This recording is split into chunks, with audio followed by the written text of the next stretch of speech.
Now as you can see, I've just gone over the top of the wagon with this sponge effect. You can see this end's pretty nice now, nice bit of a rough effect. On the sides I seem to use it as a wash a bit. As you can see, I've washed it down again by using the tissue again. But yeah, I'm going to go over it with the sponge effect now, but you can see the tones are starting to build up, and it's not its old shiny plasticky orangey colour now, it's sort of lots of multi-tones. So yeah, now I'm going to move on to the main sponge effect. Now the main sponge effect is quite simple. Just let me put the box back. Just check my hands aren't dirty, don't want to get the box dirty. Go back to a customer. Right, sit the camera there. Right, the main sponge effect is quite simple. Basically, same as last time, bit on there. But what you do is you dab your sponge into it, and then really dab it out. Get as much out as possible. Once you've got as much out as possible, then start along the top mainly.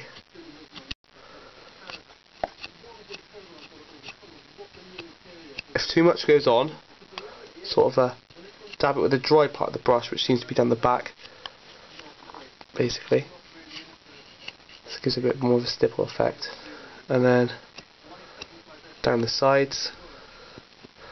The main places to weather on these wagons are down the sides here, they're on the top here, and down the sides on the panels. So get it down there as well, down the ends. Don't worry too much about the numbers, because you can clear those up in a minute. But make sure you do it when it's wet though, obviously. Right, yeah, the tone's coming up on that quite nicely, got to go down there yet. Now, the thing with a sponge, as you can see these little struts here, these don't tend to get much paint on, so make sure you get right in there and do those, so otherwise it sort of gives it away that it's not really weathered, sort of thing. So yeah, I did that one pretty well. So yeah, get quite about the end of the brush, dab it in. And the door, obviously being one of the most used parts in the wagon, the paint would have obviously over time come off of it. So yeah, get the sponge in there quite a lot. If you see too much, like I said there, you really dab it to try and flatten out the big bubbles, because you don't want the bubbles too big. As you can see, they're a bit big there. So what you got to do is you got to get a dry sponge and just dab over it constantly. Give it a bit of a thing. Yeah, see they flatten down now. But yeah, you can see the wagon go through. Now obviously might be a bit too much around the top here, so get the tissue, dab it in some water. So you squeeze out most of the water, and then surround the number. Doesn't matter if obviously you can see the number starts to shine through again. Just give it a bit of a scrub around certain places. Should clear up. As you can see, starting to come through again now. But yeah, it looks really a bit wet and horrible. But once you start getting the right amount off, it should look quite effective, as you can see here, sort of thing. Might have took a bit too much off, so all the simple thing is to do is just dab the water off, and then get the sponge a bit wet again with some paint and just give it a bit more of a dab. As you see, again I stupidly put a bit too much on. Luckily, because there's quite a bit of water already on there, just give it slowly a little tap around the middle. You can see here, and hey presto. See, that end's come out pretty well. You can see the tones have gone on there really nicely. I've still got to do that bit on there, but like I said, I'm going to pause the video, otherwise we're going to be here for hours. So I'll show you when it's done. Right, now as you can see, I've just done the sponge effect on the wagon all over it. Now as you can see, I've also done the bit on the chassis, the top of the, like I said, the chassis is the same colour, so yeah, I did a bit on that. You can see all the way around the body, lovely effect I've managed to get. Could do better in some places. I might try to improve. That place came out pretty good around there, especially the panel down here. As you can see, stippled rust effect looks really effective. I'll show you some photos of it at the end, because obviously with the camera you can't really see it because it's juddering about everywhere. But on the ends you can see, very nice. Nicely done. I think probably the best panel so far, I think, is that one there. the most realistic. This one here I think I need to work on. I don't know why, but it went quite clear in the middle. You can see the numbers really shiny again. I think I might go over there with a quick brush over with the cloth, because I got the nice rough effect. I mean, if you can hear that, you hear my finger rubbing against it.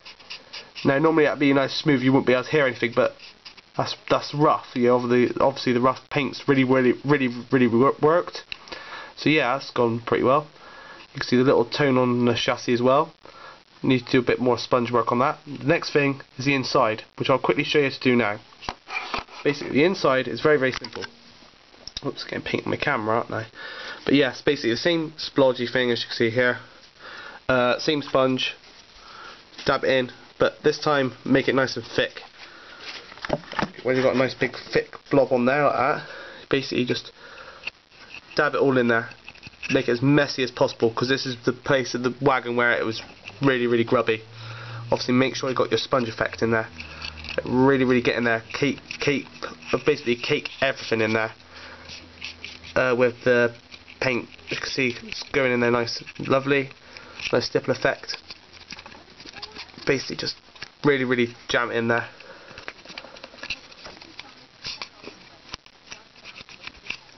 Basically carry on like this for about 5 minutes or so, and yeah, basically just carry on doing that, and then I'll show you the next clip after, because the next clip will involve black paint, and obviously I want to continue with this brush a bit, rather than washing it out, just to touch up a few areas. So yeah, I'll pause it here, and hopefully I'll show you the next bit to do after the next part to do to bring the interior up to scratch, which is the coal stains. Right, as you can see, we've got a bit of a change of scenery. I'm now back at home, and basically, as you can see, the inside has now dried. This is basically the rust effect, as you can see, nice and rough. Now I'm going to show you the next thing to do, basically. One other thing but before I show you that, these corner bits here go down the spine, the edge of the wagon. Make sure you've got quite a bit of paint going, like rust paint in there. I still got a bit mixed up. I managed to put cling film over it and preserve it. Basically, get a paintbrush if there's still a bit of plastic showing under there. I just get a very thin coating along there, because that's probably where it rusts the most, sort of thing, around the joints. Right, now what you've got to do is a coal effect, which goes on top of the rust in there.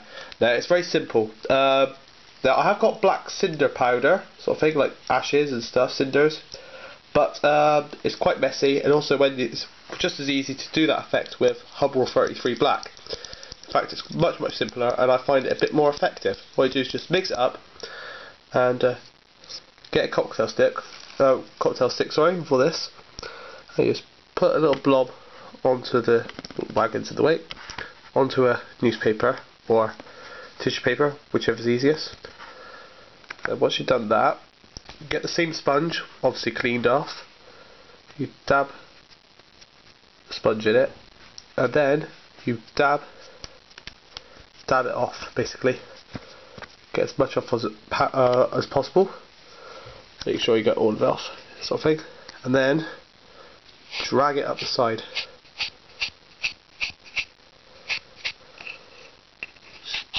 Make sure you keep on dragging it, sort of thing.